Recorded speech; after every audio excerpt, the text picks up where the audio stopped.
ബാലകൃഷ്ണൻ മറുപടി പറയും എന്ന് തന്നെ പ്രതീക്ഷിക്കാം. അദ്ദേഹത്തിലേക്ക് വരികയും ചെയ്യാം. വീണ്ടും ശ്രീ മുഹമ്മദ് നജീബ്, ജമാഅത്തെ ഇസ്ലാമിയുമായുള്ള സോളിഡാരിറ്റിയുടെ ബന്ധം, ജമാഅത്തെ ഇസ്ലാമിയുടെ പ്രസിദ്ധീകരണങ്ങൾ, ഒരു പൊതുസമിതിക്ക് വേണ്ടി അതിന്റെ എഡിറ്റോറിയൽ തലം മുതൽ ഇങ്ങോട്ട് എടുത്തിട്ടുള്ള നിലപാടുകൾ, മാധ്യമം ആഴ്ചപ്പതിപ്പ് തുടങ്ങുമ്പോൾ അതിന്റെ തലപ്പത്തേക്ക് കൊണ്ടുവരുന്ന ആൾ സി രാധാകൃഷ്ണൻ, അതുപോലെ മാധ്യമം പത്രം തുടങ്ങിയപ്പോഴുള്ള അവസ്ഥ, ഒരു പൊതു സ്വീകാര്യതയ്ക്ക് വേണ്ടി ഇത്തരത്തിൽ നിലപാടുകൾ എടുക്കുകയും പിന്നീട് മതപരമായ അല്ലെങ്കിൽ അത്തരം സങ്കുചിതമായ മുദ്രാവാക്യങ്ങളുമായി ജമാഅത്തെ ഇസ്ലാമി അടക്കം സോളിഡാരിറ്റി അടക്കമുള്ള പ്രസ്ഥാനങ്ങൾ പോവുകയും ചെയ്തു എന്ന് പറഞ്ഞാൽ എത്രത്തോളം ശക്തിയോടെ താങ്കൾ നിഷേധിക്കും?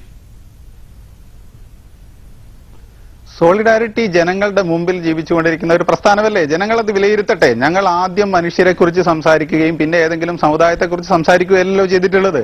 തുടക്കം മുതൽ ഒടുക്കം വരെ ഞങ്ങളുടെ പ്രശ്നം മനുഷ്യരായിരുന്നു, മുഴുവൻ മനുഷ്യരുമായിരുന്നു. ഞങ്ങൾ പിന്നെ പ്ലാച്ചിമടയിൽ ഇടപെട്ടപ്പോഴോ അല്ലെങ്കിൽ 600ഓളം വീടുകൾ സോളിഡാരിറ്റി ഉണ്ടാക്കിയപ്പോഴോ അല്ലെങ്കിൽ ഏതൊരു സമരഭൂമിയിലായാലും ഒരു താല്പര്യവുമില്ലാതെ മനുഷ്യ പ്രശ്നങ്ങളിൽ ഇടപെടാനാണ് സോളിഡാരിറ്റി ശ്രമിച്ചത്. അതെന്തെങ്കിലും ഒരു മുഖം അവിടെയും ചില സംശയങ്ങൾ വരുന്നത് ഗുജറാത്തിനെ കുറിച്ചോ അല്ലെങ്കിൽ മാറാടിനെ കുറിച്ചോ ഒറീസയെ കുറിച്ചോ ഒക്കെ വളരെ ശക്തമായി നിലപാടുകൾ സ്വീകരിക്കുകയും മുദ്രാവാക്യങ്ങൾ രൂപപ്പെടുത്തുകയും സമരത്തിന് ഇടവേളകളില്ല എന്ന തരത്തിൽ മുന്നോട്ട് പോവുകയും ചെയ്യുന്ന പ്രസ്ഥാനമായ സോളിഡാരിറ്റി തന്നെ ഇറാനിലെ കൂട്ടക്കുരുതിയെ കുറിച്ചോ ആയത്തുള്ള ഖുമൈനിയെ കുറിച്ചോ അത്തരം വിഷയങ്ങളെ കുറിച്ചോ ഒന്നും മിണ്ടുന്നില്ല. അതുപോലെ ആവിഷ്കാര സ്വാതന്ത്ര്യത്തിന്റെ പേരിൽ MF ഹുസൈനെ നാട് കടത്തുമ്പോൾ അതിനെതിരെ ശക്തമായ നിലപാട് സ്വീകരിക്കുന്ന ഈ സോളിഡാരിറ്റി എന്ന പ്രസ്ഥാനം തസ്ലീമ നസ്രീന്റെ കാര്യത്തിൽ വ്യത്യസ്തമായൊരു നിലപാട് സ്വീകരിക്കുന്നു. മൊത്തത്തിൽ എങ്ങനെ ഇതെല്ലാം കൂടി ന്യായീകരിച്ചു വരുമ്പോൾ അല്ലെങ്കിൽ ഇതെല്ലാം കൂടി ചേർത്ത് വായിച്ചു വരുമ്പോൾ എത്രത്തോളം ഒരു മാനുഷിക മുഖമുള്ള പ്രസ്ഥാനമാണ് സോളിഡാരിറ്റി എന്ന് പറയാൻ കഴിയും? തീർച്ചയായും സോളിഡാരിറ്റി എടുക്കുന്ന ഓരോ നിലപാടും തന്നെ ആവിഷ്കാര സ്വാതന്ത്ര്യമായാലും അല്ലെങ്കിൽ അത്തരം വിഷയങ്ങളായാലും അതേതെങ്കിലും ഒരു മതത്തിന്റെ അടിസ്ഥാനത്തിൽ എന്നല്ലല്ലോ എടുക്കുന്നത്. മാനുഷിക വിഷയങ്ങളാണ്. ഞങ്ങൾ ഇറാനിനെ കുറിച്ച് സംസാരിക്കും പോലെ തന്നെ ക്യൂബയെ കുറിച്ചും സംസാരിക്കുന്നു, അതുപോലെ തന്നെ വെനിസ്വേലയെ കുറിച്ചും സംസാരിക്കുന്നു. അമേരിക്കൻ വിരുദ്ധമായ ഒരു നിലപാട് അല്ലെങ്കിൽ സാമ്രാജ്യത്വ വിരുദ്ധമായ ഒരു നിലപാടിന്റെ വെളിച്ചത്തിലാണ് ഇതിനെയൊക്കെ തന്നെ വിലയിരുത്തുന്നത്. അതേസമയം ഏതൊരു മതവിഭാഗത്തോടും അവർ അർഹിക്കുന്ന ആദരവോടുകൂടിയുള്ള സമീപനമാണ്. അല്ലാതെ ആവിഷ്കാര സ്വാതന്ത്ര്യത്തിന്റെ പേരിൽ അവരെ പ്രകോപിപ്പിക്കുകയും മതവിശ്വാസികളെ ഇൻസൾട്ട് ചെയ്യുകയും ചെയ്യുന്ന ഒരു സമീപനം ആരിൽ നിന്നുണ്ടായാലും സോളിഡാരിറ്റി അതിനെ അനുകൂലിക്കുന്നില്ല. MF ഹുസൈന്റെ വിഷയമായാലും തസ്ലീമ നസ്രീന്റെ വിഷയമായാലും അങ്ങനെ തന്നെയാണ് സോളിഡാരിറ്റി. മതത്തിൽ അധിഷ്ഠിതമായതുകൊണ്ട് കേരള സമൂഹത്തിനുണ്ടാകുന്ന ഏറ്റവും വലിയ സംശയം, സിമിയുടെ ഉദാഹരണം നമുക്ക് മുന്നിലുണ്ട്, എപ്പോഴും ഒരു തീവ്രവാദത്തിന്റെ പാതയിലേക്ക് പോകാൻ സാധ്യതയില്ലേ എന്ന തരത്തിലുള്ള ഒരു പൊതുബോധം കേരളത്തിന്റെ മനസ്സിലുണ്ട്. അതിനെ എങ്ങനെ സോളിഡാരിറ്റി അതിജീവിക്കും എന്നാണ് കരുതുന്നത്? അത് തീർച്ചയായും തീവ്രവാദത്തിന് എന്തെങ്കിലും ഒരു തെളിവുണ്ടെങ്കിൽ കഴിഞ്ഞ 7 വർഷം കൊണ്ട് എവിടെയെങ്കിലും, 7 വർഷം കൊണ്ടല്ല, ജമാഅത്തെ ഇസ്ലാമിയുടെ തുടങ്ങിയിട്ട് 50 വർഷമായല്ലോ, ചരിത്രത്തിൽ എവിടെയെങ്കിലും അതിന് തെളിവുണ്ടെങ്കിൽ നമ്മൾ ചൂണ്ടിക്കാണിക്കേണ്ടതാണ്. ഇതൊരു ഗുരുതരമായ ആരോപണമാണ്. മതത്തെയും അതുപോലെ തന്നെ വർഗീയതയും ചേർത്ത് വായിക്കുക, സ്വതന്ത്രമായി മതവിശ്വാസിയായിക്കൊണ്ട് ഒരാൾക്ക് സാമൂഹിക ഇടപെടൽ നടത്താൻ പാടില്ല എന്ന് വിശ്വസിക്കുക, അതിനെ വർഗീയമായി വ്യാഖ്യാനിക്കുക, ഈ ഇരട്ടത്താപ്പ് മുഴുവൻ ഇത്തരം ആരോപകരും പിൻവലിക്കേണ്ടതാണ്, നിർത്തേണ്ടതാണ് എന്നാണ് നമ്മൾക്ക് ആവശ്യപ്പെടാനുള്ളത്.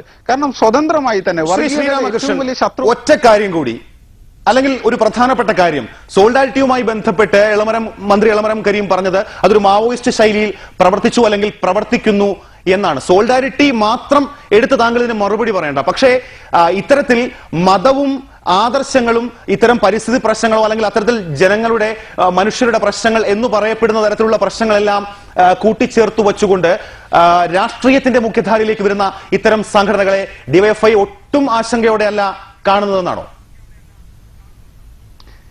ഞാൻ പറയുന്നത് ചരിത്രത്തിൽ അതെല്ലാം വിലയിരുത്തപ്പെടും. ഞാൻ നിങ്ങളോട് പറയുന്നത് എന്റെ കൺസേൺ വ്യത്യസ്തമാണ്, ഞങ്ങളുടെ സംഘടനയുടെ കൺസേൺ വ്യത്യസ്തമാണ്. കേരളത്തിലെ യുവജന സമൂഹത്തിന് വരാനിരിക്കുന്ന നാളുകളിൽ തീർച്ചയായിട്ടും വ്യാവസായിക നിക്ഷേപത്തിന്റെയും വികസനത്തിന്റെയും ഒരു തലത്തിന് വേണ്ടി ഒരു കൂട്ടായ്മ വേണം. ആ കൂട്ടായ്മയിൽ ഞങ്ങൾ വളരെ സത്യസന്ധമായ ഒരു നിലപാട് സ്വീകരിക്കുകയാണ്. ഞങ്ങൾ അതിന് തയ്യാറാണ്. അങ്ങനെ വരുമ്പോൾ കേരളത്തിലെ മറ്റ് യുവജന സംഘടനകളും അതിന്റെ നേതൃത്വവും അല്പം കൂടി പരിപക്വമായ ഒരു സമീപനം സ്വീകരിക്കണം. തീർച്ചയായിട്ടും UDFന്റെ ഗവൺമെന്റ് ഉള്ളപ്പോഴും ഞങ്ങൾ ഇതേ സമീപനം സ്വീകരിച്ചിട്ടുണ്ട്. ഇവിടെ പരിസ്ഥിതി പ്രശ്നത്തെക്കുറിച്ച് അപക്വമായ രീതിയിൽ പ്രശ്നങ്ങൾ ഉന്നയിക്കുകയല്ല വേണ്ടത്. കിണാലൂരിലെ പ്രശ്നം മാത്രം എടുത്താൽ നമുക്കറിയാം, അവിടെ വളരെ ആസൂത്രിതമായിട്ട് അക്രമം സംഘടിപ്പിക്കപ്പെട്ടു. ചാണകവെള്ളം എടുത്ത് പോലീസുകാരെ തലയിലൊഴിച്ചു. അവിടെ സ്ത്രീകളെയും കുട്ടികളെയും മുന്നിൽ നിർത്തിയിട്ട് പുറകിൽ നിന്ന് ഭീകരമായിട്ട് കല്ലെടുത്തെറിഞ്ഞ് ലാത്തി ചാർജും വെടിവെപ്പും ഉണ്ടാക്കാൻ വേണ്ടിയുള്ള ശ്രമം നടന്നു. അവിടെ 83 കുടുംബങ്ങളിൽ 43 പേരും ഭൂമി വിട്ടുകൊടുക്കാൻ എഴുതി കൊടുത്തതിന് ശേഷമാണ് ഈ പ്രശ്നങ്ങളെല്ലാം ഉണ്ടാക്കുന്നത്. ഗവൺമെന്റിന്റെ പാക്കേജ് കലക്ടർ വിളിച്ചു ചേർത്ത യോഗത്തിൽ കൃത്യമായി അംഗീകരിക്കപ്പെട്ടു. ആ പ്രദേശത്ത് 10 യോഗങ്ങൾ വിളിച്ചു ചേർത്ത് ജനങ്ങളുടെ ഇത് വന്നു. 1200 ഏക്കർ ഭൂമി കേരളത്തിൽ വ്യവസായ വികസനത്തിന് വേണ്ടി ഏറ്റെടുത്തിട്ട് 26 ഏക്കർ ഭൂമി മാത്രമാണ് ഉപയോഗിക്കാൻ കഴിഞ്ഞത്. ആക്സസ് ഇല്ലാത്തതുകൊണ്ട്, റോഡ് ആക്സസ് ഇല്ലാത്തതുകൊണ്ട് ആ റോഡ് ആക്സസിന് കൊടുക്കുന്ന ആളുകൾക്ക് സ്വാഭാവികമായിട്ടും ഗവൺമെന്റ് പരിഗണിക്കുന്ന പാക്കേജ് അംഗീകരിച്ചതിന് ശേഷവും ഈ കുഴപ്പമുണ്ടാക്കുന്നത് അതിന്റെ പേരിൽ കിട്ടാവുന്ന മാധ്യമ ശ്രദ്ധ എന്നതിനപ്പുറം അത് സാമൂഹ്യ വിരുദ്ധമായ ഒരു പ്രവർത്തനമാവുന്നു എന്നതാണ് എന്റെ അഭിപ്രായം. അങ്ങനെ സാമൂഹ്യ വിരുദ്ധമായ രീതിയിലാണെങ്കിൽ ഇത്തരത്തിൽ ഏറ്റെടുക്കുന്ന സമരങ്ങളുടെ, പ്രതിരോധ സമരങ്ങളുടെ പേരിൽ അല്ലെങ്കിൽ അത്തരം മുദ്രാവാക്യങ്ങളുടെ പ്രത്യേകത കൊണ്ട് യൂത്ത് കോൺഗ്രസ് എന്ന പ്രസ്ഥാനത്തെ പോലും അതിജീവിച്ചുകൊണ്ട് ഈ പറയപ്പെടുന്ന സോളിഡാരിറ്റി വളരുകയാണ് എന്നൊരാശങ്ക യൂത്ത് കോൺഗ്രസിനുണ്ടോ? യൂത്ത് കോൺഗ്രസിന് അങ്ങനെ ഒരു ആശങ്കയുമില്ല. ഇപ്പോൾ തന്നെ ശ്രീരാമകൃഷ്ണൻ പറഞ്ഞ വിഷയം കിനാലൂരിലെ വിഷയം, ആ വിഷയത്തിൽ അവിടെ ജനങ്ങൾ ഉന്നയിക്കുന്ന പ്രശ്നങ്ങളിൽ സാങ്കത്യമുണ്ട് എന്ന് ആദ്യം തിരിച്ചറിഞ്ഞ സംഘടന യൂത്ത് കോൺഗ്രസ് ആണ്. യൂത്ത് കോൺഗ്രസ് ആണ് അവിടെ ജനങ്ങളെ സംഘടിപ്പിച്ച് സമരരംഗത്ത് വന്നത്. ഞങ്ങൾക്ക് ഇപ്പോഴും വളരെ ആത്മവിശ്വാസത്തോടെ തന്നെ പറയുകയാണ്, ഞങ്ങൾ ഏറ്റെടുത്തിരിക്കുന്ന വിഷയം ശരിയാണ് എന്ന പൂർണ്ണബോധ്യം ഞങ്ങൾക്കുണ്ട്. വ്യവസായ വികസനത്തിന്റെ പേരിൽ റിയൽ എസ്റ്റേറ്റ് മാഫിയകൾക്ക് ജനങ്ങളുടെ ജീവിതം തീരെഴുതി കൊടുത്തു കഴിഞ്ഞാൽ ശക്തമായ യുവജന പ്രക്ഷോഭമുണ്ടാകും. അതിനെ ഒരു പ്രത്യേക രീതിയിൽ വ്യാഖ്യാനിച്ചത് വികസന വിരോധികളാണ്, അതിനെ എതിർക്കുന്ന യുവജന സംഘടന എന്ന് വരുത്തി തീർക്കാൻ ശ്രമിക്കുന്നത് ഒരിക്കലും ഡിവൈഎഫ്ഐക്ക് ഭൂഷണമല്ല. പിന്നെ സോളിഡാരിറ്റിക്കും യൂത്ത് കോൺഗ്രസിനും വ്യത്യസ്തമായ ആശയതലമാണുള്ളത്. യൂത്ത് കോൺഗ്രസിന്റെ മാതൃസംഘടനയുടെ ആശയങ്ങൾ എന്താണ്, മതേതരത്വത്തോട് അത് പുലർത്തുന്ന പ്രതിബദ്ധത എന്താണ് എന്ന് നമുക്ക് ഏവർക്കും അറിയാം.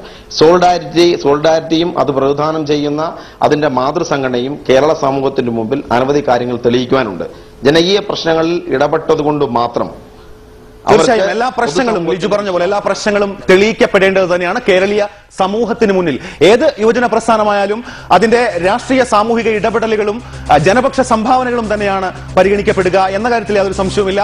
സമരത്തിന് അവധി നൽകുക, സമരസപ്പെടലുകൾക്ക് തയ്യാറാകുക, അല്ലെങ്കിൽ അങ്ങനെ സമരസപ്പെടലുകൾക്ക് തയ്യാറാവുകയും സമരത്തിന് അവധി നൽകുകയും ചെയ്യുന്ന ഏത് യുവജന പ്രസ്ഥാനത്തിനും സമൂഹത്തിൽ തിരുത്തൽ ശക്തിയാകാനാകില്ല എന്നതും യാഥാർത്ഥ്യമാണ്. നമ്മുടെ യുവജന പ്രസ്ഥാനങ്ങൾക്ക് ആർജവം നഷ്ടപ്പെട്ടുകൊണ്ടിരിക്കുന്നു എന്ന ചർച്ച ഏത് സമൂഹത്തിലും ഏത് കാലത്തും പ്രസക്തവുമാണ്. അതുകൊണ്ട് തന്നെയാണ് ഫോക്കസ് കേരളം ഈ ചർച്ചയിലേക്ക് വന്നതും. നന്ദി ശ്രീരാമകൃഷ്ണൻ, ശ്രീ മുഹമ്മദ് നജീബ്, ശ്രീ എം ലിജു, യൂത്ത് കോൺഗ്രസ് സംസ്ഥാന പ്രസിഡന്റ് ഈ ചർച്ചയിൽ ഞങ്ങൾക്കൊപ്പം സഹകരിച്ചതിന്. ഫോക്കസ് കേരളം ഒരു